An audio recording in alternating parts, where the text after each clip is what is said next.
Episode 72, Looking for a Boyfriend. Alright, with your cute appearance, I can't help but think you are an amazing-looking woman. I believe the audience will like you more, Janice said as she held Debbie's hand and continued, Since you've agreed, then come with me to the company and sign the contract. At the same time, we'll evaluate your singing and dancing skills so that we can focus on your future training. Okay. Debbie nodded seriously. She had already made up her mind. She must make the most of this opportunity. Debbie already knew that Alex's family was very rich, but she had never considered relying exclusively on Alex for her expenses. She would still work hard, like before. All right, we'll leave now. There's no need for him to come along. The girl group we're developing is still secret. No outsiders are allowed in the company, Janice said. You can stay at the university. Come pick me up later, Debbie said as she glanced at Alex. Alex wanted to go with her, but Debbie had told him to stay. Alex asked for the exact location of Janice's company and promised to pick her up when they were done. Janice got in her car and they headed to the company. Is he really your boyfriend? Janice thought back to what Alex said to her selfishly and felt a bit of resentment in her heart. Just now he told me that I'm secretly in love with him. I don't know where he got that kind of courage from, seeing what he's wearing. I mix with the entertainment industry all year round, and in my eyes, he's just a country bumpkin. Hearing Janice's complaints, Debbie didn't get angry. Instead, she couldn't help but laugh. She was worried that Janice had been secretly looking at Alex, but she didn't expect that in Janice's eyes, Alex was nothing more than a bumpkin to her. Actually, he's quite a nice person, she said. Debbie, you're just a student. You might think that he's not bad, but you'll become a big star in the future. Your prestige and wealth will grow fast.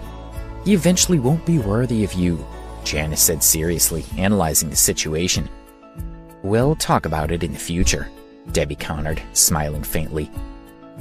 Even if I did become famous, would the amount of money I might earn equal even a tiny bit of what Alex's family has? She thought. They soon arrived at Sunshine Music's New York office. Janice brought her to the practice room to test her singing and dancing skills, but she still didn't know that her results would be better than what she'd been expecting. Debbie, I didn't expect you to not only be beautiful, but also be so good at singing and dancing. With our professional training, you'll definitely become a great singer and star, Janice said, feeling especially satisfied with Debbie. She believed that she had found a treasure. After signing the contract, it was already noon, so Janice took her out for lunch. You're now an artist under our banner. Since you're a student, you'll have to pay more attention to your studies, plus also train. As you don't have any classes this afternoon, you can start training at the company. Several other group members will be there this afternoon, said Janice. Okay, Debbie nodded seriously. Since Janice valued her so much, she had to work hard. She couldn't let Janice down, and she couldn't waste her youth either. Debbie called Alex and said that she would be training all afternoon. She told him not to worry about her, and that she would call him to pick her up after practice. At 4:30, Alex had just finished his class and was on his way back to his dorm. At that moment, Zara Fitzgerald from the cheerleading squad called. Alex, where are you? Come to the West Sports Field to move your stuff.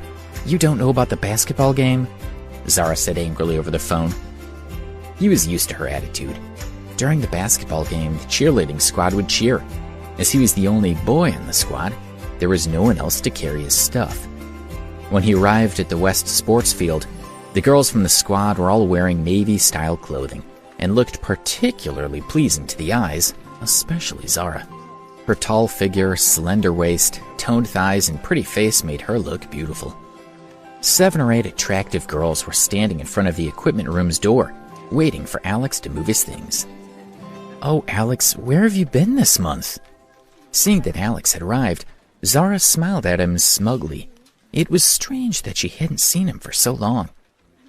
I was away on a trip, Alex said with a smile. Seeing so many lovely girls again, he was in a good mood, and said, I'll move the hula hoops and fans to the basketball court now. Saying that, he began to move the things for the cheerleaders. You still have money to travel? I remember that last time you were at the entrance of Shrimp King asking other people for money. Zara, look at you. Alex has a big G Mercedes. What's wrong with traveling? Another girl from the squad said in a weird tone. Zara had already told them that the last time he had come, it had been in someone else's big G, so they weren't afraid of him at all. Alex didn't say anything as he walked toward the basketball court with a box in his arms. Zara and the others followed behind him. Harry Hamilton, Dean Marshall, and the other basketball players were warming up on the side. Yo! Isn't it the 2 million strong bandit who's come?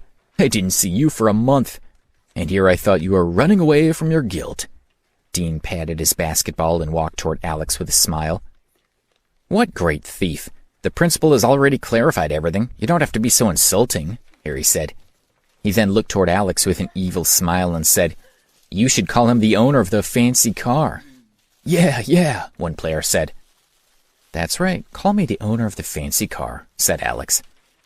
Fancy car owner, you're here, another player said. The others started to jeer at him. They all knew that the big G wasn't Alex's. Alex, didn't you bring your big car today?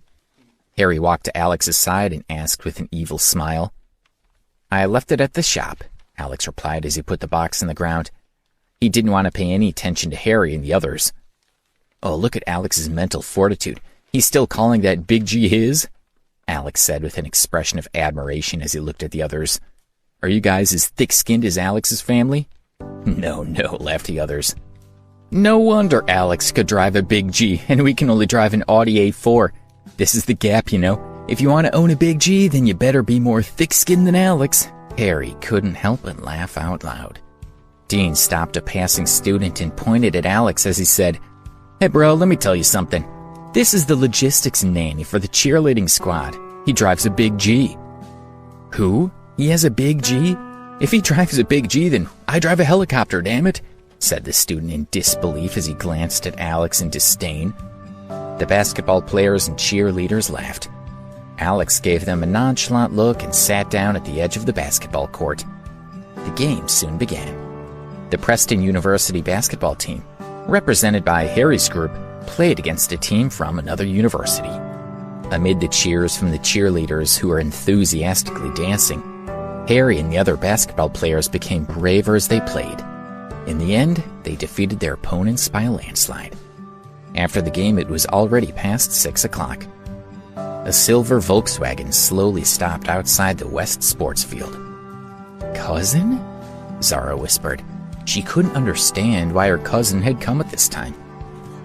Zara, it's your cousin. I remember that she isn't married yet, Dean said with a smile. Karen Young had already gotten out of the car. That day, Karen had wavy, long hair and an orange miniskirt. Her hair reached to her thighs, with her exposed legs looking thin and white. She walked toward the playground in her high heels, as if she were a model on a catwalk. So beautiful, said one boy. As expected of Zara's cousin, her whole family's beautiful, said another. The basketball players all looked at Karen with silly smiles. Some of them had already started to tidy up their hair, hoping to make a good impression. Don't be selfish. My cousin doesn't like you, Zara said bluntly before walking over to her. The basketball boys didn't listen to Zara. One by one, they followed behind her and walked over to Karen. She was so beautiful. Who wouldn't want to take her out? Cousin, why are you here? Zara smiled and held out her hand. I'm looking for a boy, she said. Karen had originally come to find Zara to ask her for a meeting with Alex, but it wasn't necessary now. Karen already saw him sitting by the basketball court. My cousin's here to find a boyfriend? She must think students are young and handsome, thought Zara. The basketball players tried to show her their charm. Alex watched as Karen walked over to them. Some boys mussed up their hair to look handsome, while others pretended to be depressed. Dean thought that he had big muscles, so he acted like he wasn't paying attention and moved his arms around nonchalantly, causing his muscles to bulge. Seeing that Karen wasn't paying any attention to the others, Dean felt even more certain that he had a chance. Hello, miss. Let's get to know each other. My name's Dean, he said as he smiled handsomely when Karen walked up to him. He extended his hand to her. To his surprise, Karen didn't even look at him. Although she seemed to be walking directly toward him, she ignored his outstretched hand. "Miss?" Dean's smile froze on his face. It was awkward, so he quickly scratched his head and pretended as if nothing had happened. However, when he saw what Karen did next, Dean was confused like the rest of the students. Karen walked up to Alex, bent down, and pulled him up by the arm. She said to him with a smile, "Oh, so you're here. Come with me and we'll go get a bite to eat."